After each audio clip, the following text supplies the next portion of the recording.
the malleable brain. We all know the magnificent brain. What a wonderful organ that is. Brain facts. Anybody have any idea what the brain weighs? Anybody want to guess? 7 ounces, okay. Is it Lillian? Lila. 7 ounces, you're close. Any other thoughts? 5 pounds. Very, very good, Roy.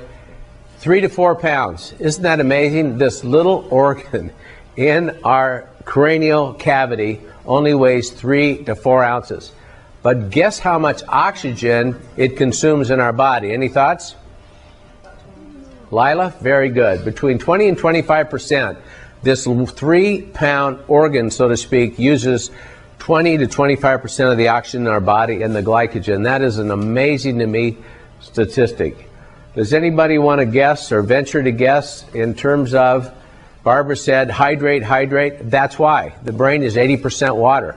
And so it's really critical when we feel even tired what hydration can do to bring energy back into the system.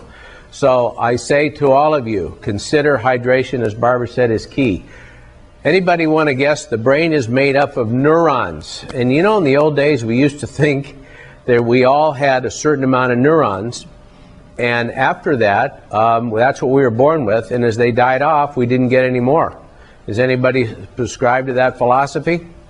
Well, the interesting thing is the brain has, by the way, it's the consistency of butter, that first picture, so you get a little idea of what it would actually look like.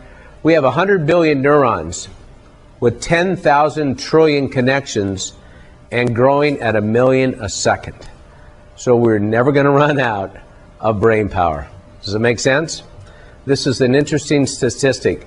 The real tomography that has come of vogue with PET scans, functional MRIs, really has not taken vogue until 1997, which means that all the neural research up to that point is now basically obsolete.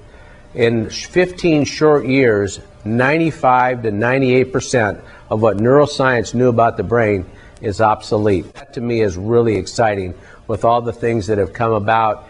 They now scan active brains. Eventually, all of us, you know, you'll go in, the men for a colonoscopy, we will be able to, they think within the next 2 to 5 years, go in for brain scans where they can actually look and see our neural network as to what's going on.